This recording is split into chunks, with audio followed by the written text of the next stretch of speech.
j'espère que vous allez bien. Je suis ravie de vous retrouver aujourd'hui pour vous présenter ma pile à lire du mois de juin. Je sais, le mois de juin a déjà commencé, mais je suis partie pour le week-end de l'Ascension et quand je suis rentrée, il faisait une chaleur mais horrible et j'étais incapable de filmer.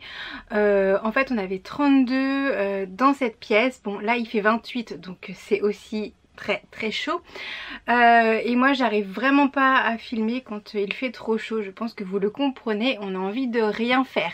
Bref, on s'en fiche de la météo. J'ai sélectionné pour le moment 8 livres, mais ce choix va un petit peu évoluer dans le sens où plusieurs parutions m'intéressent au mois de juin. Si vous avez vu les sorties, ma vidéo concernant les sorties littéraires du mois de juin, voilà, j'en avais quand même pas mal et il y en a certaines que je compte acheter dès leur sortie.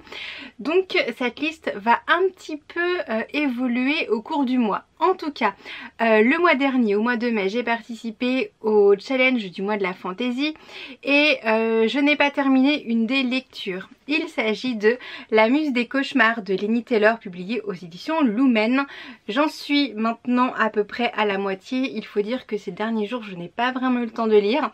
J'aime vraiment beaucoup, j'adore me replonger dans cet univers. Je trouve qu'il y a vraiment énormément de révélations. Pour tout vous avouer, au début, j'ai eu un petit peu de mal à raccrocher les wagons par rapport au tome 1, parce que le tome 1, je l'ai lu déjà il y a plusieurs mois.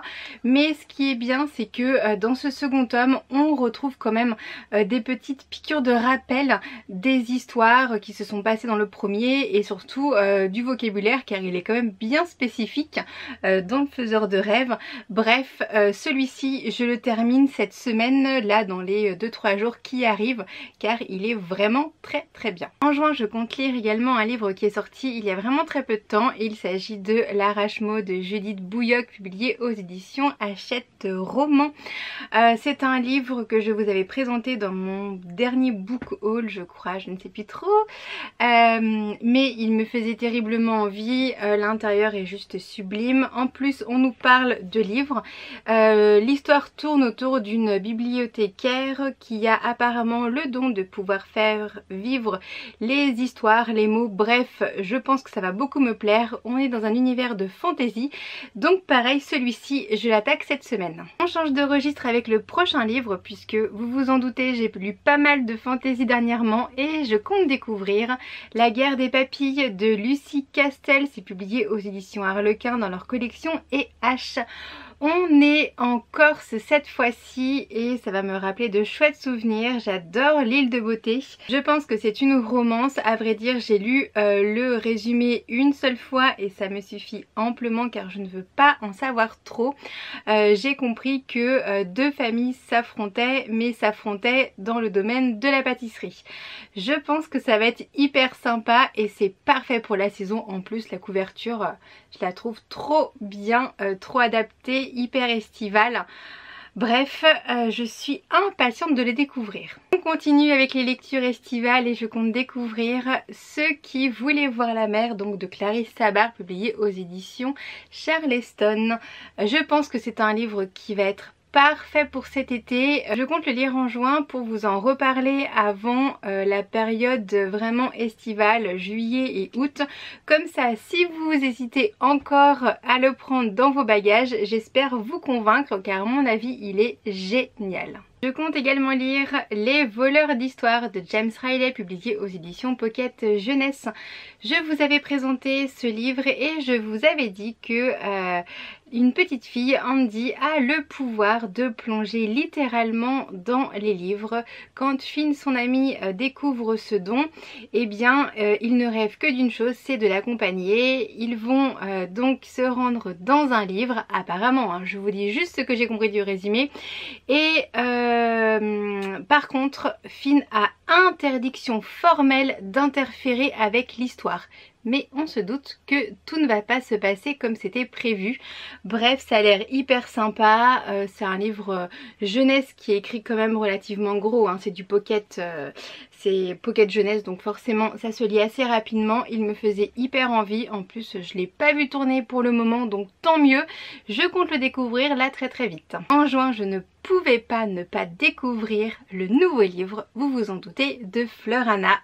On comptera les étoiles. C'est publié aux éditions J'ai lu. Depuis que je l'ai, j'ai trop envie de le lire. Je vous avais dit que je lirais là durant le week-end, mais malheureusement, je pas lu.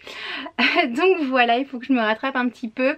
En tout cas, il me fait terriblement envie. J'ai toujours pas lu le résumé et je ne veux rien savoir.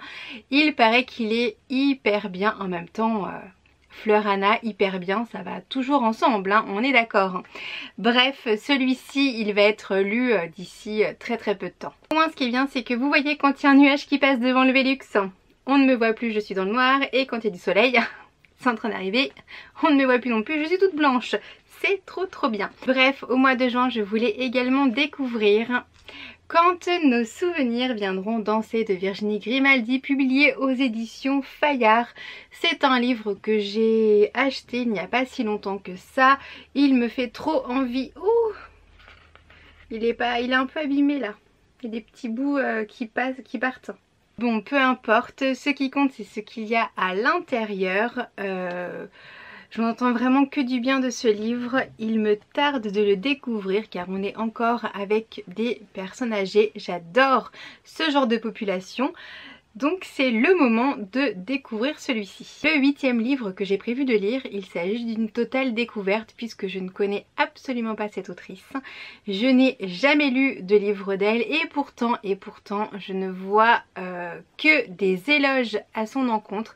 J'espère très sincèrement que j'ai choisi le bon livre pour la découvrir, mais je n'avais pas du tout envie de me lancer dans une saga. J'en ai suffisamment de débuter, donc non, ça ne me disait rien. Et puis vous l'avez vu, je n'avais pas encore choisi de thriller et j'aime bien lire des thrillers également, donc j'ai choisi Revenir pour mourir de Jennifer L. Armentrout. C'est publié aux éditions Pygmalion. Je ne l'ai vu passer nulle part et je suis trop contente parce que je commence à en avoir un petit peu marre des livres que l'on voit partout, en particulier sur Instagram. Voilà, j'ai un petit peu de mal avec ça. Bon, après je comprends tout à fait, mais ça me lasse. Celui-là je ne l'ai pas vu passer. Alors j'ai vu passer tous les autres, hein, toute sa saga. Même Ombre et Mystère, je crois qu'il s'appelle comme ça. Un qui est sorti à peu près au même moment que celui-ci, mais celui-ci je l'ai pas vu et j'adore découvrir des nouvelles choses. En plus je me dis que avec cette autrice c'est une valeur sûre après tout ce que j'ai entendu et j'espère vraiment ne pas être déçue et que ça me donnera peut-être l'envie de découvrir ses autres parutions. Vous vous en doutez, je n'ai pas lu le résumé car j'ai toujours peur en lisant des résumés de thrillers d'être spoilée, donc là bon c'était pas le but. Donc c'est vraiment les yeux fermés que je vais me lancer dans cette histoire. Comme je vous l'ai dit au début, cette sélection va évoluer tout au long du mois, mais en tout cas j'essaye vraiment de me fixer sur ces 8 livres et les autres ça sera des petits à côté. Le prochain petit à côté que je compte découvrir, dévorer, parce qu'il faut dire que le 5 juin et le 6 juin il y a tellement de sorties, ça va être la mort du portefeuille, mais bon on va se calmer de toute façon. En tout cas je compte quand même acheter et lire dans la foulée La librairie des rêves suspendus d'Emily Blaine.